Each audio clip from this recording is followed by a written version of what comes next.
আসসালামু আলাইকুম, welcome to another new video. তো এই ভিডিওতে আমরা দেখব, গত ভিডিওগুলোতে আমরা হোমের আন্ডারে যে কাজগুলো আমাদের ছিল, সো মোটামুটি আমরা এগুলো কভার করছি। এরপরে আমরা এক্সেলের ইনসার্ট শিটে যাব। তো ইনসার্ট মেনুতে গেলে আমরা এখানে বেশ কিছু অপশন আমরা এই নেভিগেশন বারে দেখতে পাচ্ছি। সো এগুলোর সাথে আমরা একটু পরিচিত হয়ে নেব।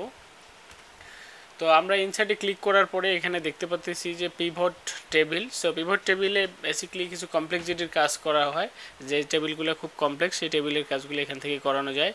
তো আমরা এগুলোর কাজ দেখব আস্তে আস্তে। এরপরে আমরা যদি এখানে এসে টেবিল, সো টেবিল ক্রিয়েট করার জন্য আমরা ধরেন একটা রেজাল্ট শিটও যদি তৈরি করি বা কোনো একটা কোম্পানির প্রোডাক্ট সেলিংয়ের উপর বেস করে যদি আমরা একটা ডেটা শিট তৈরি করি, ধরেন আমাদের এই পর্যন্ত আমাদের ডেটা দরকার, বা আমরা থেকে নিলাম এই পর্যন্ত আমাদের ডেটা দরকার।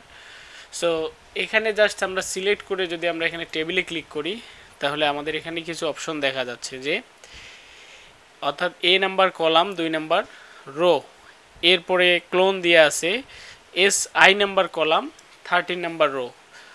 আমরা যদি ওকে বাটনে ক্লিক করি, দেখেন আমার এখানে একটা সুন্দর এবং নাইস একটা টেবিল চলে আসছে। সো টেবিল চলে আসার পরে দেখেন আমরা ছিলাম ইনসার্টে, ইনসার্ট থেকে কিন্তু অটোমেটিক আমাদের টেবিল ডিজাইনে শো করছে, অর্থাৎ টেবিল ডিজাইনে চলে আসছে, যেহেতু আমরা একটা টেবিল করতে চাচ্ছি। সো দেখেন টেবিলে আসার পরে আমাদের এখানে হেডারে টিক বক্স দেয়া আছে। তো চাইলে আমরা এটা আনচেক করে দিতে পারি। তো যেহেতু আমরা টেবিল করব এবং এটার একটা হেডার দরকার আছে, যে টেবিলের নাম কি হবে, এমপ্লয়ি নাম, স্যালারি বা ডেট, যা যা দরকার আর কি, আমরা এখানে একটা হেডারে ক্লিক দিয়ে নিচ্ছি। তারপরে এখানে টোটাল রোতে আনচেক দেওয়া আছে।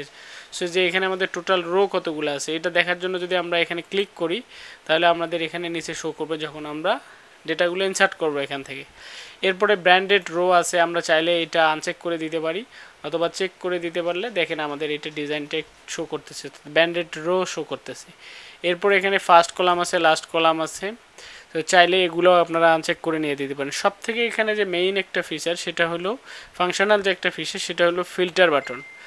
তো ফিল্টার বাটনটা আসলে কি? ফিল্টার বাটন হলো যে অনেকগুলো জিনিস থেকে ফিল্টারিং করা হয়। লাইক ধরেন আমার এখানে আমি এটা ধরেন আমার একটা নাম দেয়া আছে, যে আমি এটা একটা এমপ্লয়ি নেম, এটা নেম লিস্ট। এক একজনের নামটা আসলে শুরু হয় এক এক রকম ক্যারেক্টার দিয়ে। সো কারো নাম এ দিয়ে শুরু হবে, কারো নাম জেড দিয়ে শুরু হবে, কারো নাম এস দিয়ে। সো আমি যদি এখানে একটু প্র্যাকটিক্যালি লিখে দিই, আমি যদি এখানে লিখি সাদিক, এরপরে যদি লিখি জেড দিয়ে একটা লিখি জামান,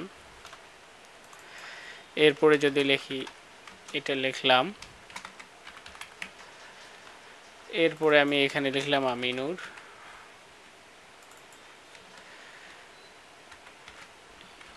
আচ্ছা ধরেন আমি এখানে বেশ কিছু নাম লিখে নিলাম। সো আমি চাচ্ছি যে আমার এখানে যে নামগুলো হবে, এই নামগুলো আমি যাতে ক্যাপিটাল, যে আমি যদি চাই যে এ বি সি ডি থেকে যাতে নামগুলো শুরু হয়।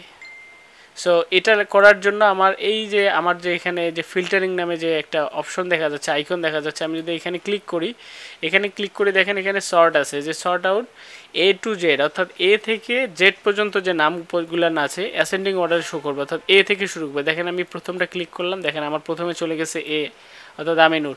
এরপরে এ বি সি ডির পরে মানে এভাবে অ্যাসেন্ডিং অর্ডারে কিন্তু আমার এই দেখেন জেড পর্যন্ত শো করছে। তো এরপরে যদি আমি চাই যে না আমার এটা আমি জেড থেকে শুরু করবো, অর্থাৎ ডিসেন্ডিং অর্ডার থেকে শুরু করবো, সেক্ষেত্রেও কিন্তু আমি এটা যদি ক্লিক করে দিই, দেখেন আমার প্রথমে জেড থেকে চলে গেছে। তো আশা করি এই ফিল্টারিংয়ের এই জিনিসটা বুঝতে পারছেন। শুধু এটাই নয়, এখানে আরও বেশ কিছু অপশন আছে। ধরেন এই যে এই ব্যক্তির ধরেন স্যালারি, এখানে আমি যদি স্যালারি লিখে দিই, এখানে ধরেন এনার স্যালারি দিলাম, এটা এখানে একটু দিলাম,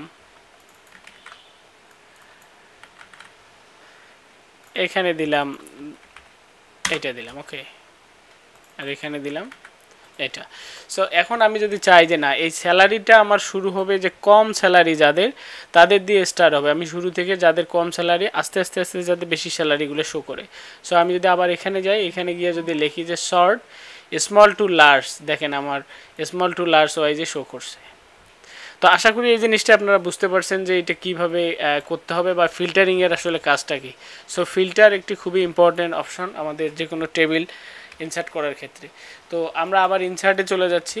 ইনসার্টে চলে যাবার পরে এখানে আমরা দেখতে পাচ্ছি যে পিকচার নামে একটি অপশন দেওয়া আছে। সো পিকচারে ক্লিক করে আমরা যখন বিভিন্ন প্রোডাক্টের ইমেজ দিয়ে বা প্রোডাক্ট সেলিংয়ের আমরা একটা ডেটাবেস ক্রিয়েট করব, তখন কিন্তু সেই প্রোডাক্টটা এখানে আপলোড করতে হবে। তো সেক্ষেত্রে আমরা যদি এই প্রোডাক্টটা আপলোড করতে চাই, আমরা আবার দিস ডিভাইসে যাব। আমি ধরেন আমার এই ছবিটাই আমি এখান থেকে ডাউনলোড করে নিতে চাচ্ছি। সো এই ছবিটা যদি আমি এখানে শো করতে চাই, দেখেন ছবিটা নিয়ে আসার পরেই কিন্তু আমার এখানে পিকচার ফরম্যাটে চলে গেছে অটো। সো পিকচার ফরম্যাটে যখন চলে গেছে, এখানে বিভিন্ন ফরম্যাট বাই ডিফল্ট দেয়া আছে। সো আমি যদি একটু আমাদের এখানে যে একটা চেক বক্স আছে, অর্থাৎ এখানে যদি আমি ক্লিক করি, এই সেকশনটাতে যদি আমি ক্লিক করি, দেখেন আমার এখানে আরও অনেকগুলো ডিজাইনিংয়ের ফ্লো চলে আসছে। সো আমি যেটা চাই আমার মন মতো করে, আমি যেটা অফিসিয়ালি ভালো লাগে আমি সেটা এখান থেকে ইউজ করতে পারি। শুধু এটাই না, এই ইমেজটাতে আরও বিভিন্ন লেআউট দেওয়ার জন্য এখানে কারেকশনস নামে একটা অপশন আছে, যে আপনি এখানে শ্যাডো চান কিনা বা এখানে ছবিটার মধ্যে বেশি ব্রাইট চান কিনা, সেটাও আপনি এখান থেকে এই কারেকশন টেবিল থেকে কিন্তু আপনি এখানে বেশ কিছু অপশন দেওয়া আছে, এখানে ব্রাইটনেস করে নিতে পারবেন। আবার এখানে কিছু আর্টিস্টিক ইফেক্ট আছে, আপনি চাইলে এই ইফেক্টগুলো ইউজ করতে পারবেন। সো কালার অপশনে গিয়ে এখানে বিভিন্ন কালারও দিতে পারবেন। তো আশা করি এই ইনসার্টের পিকচার পর্যন্ত এই জিনিসগুলো আপনারা সহজে বুঝতে পারছেন। তো যদি ভিডিওটি ভালো লেগে থাকে, দয়া করে চ্যানেলটি সাবস্ক্রাইব করে পাশে থাকবেন এবং পরবর্তী ভিডিওটি দেখার জন্য আমন্ত্রণ রইল। আল্লাহ হাফেজ।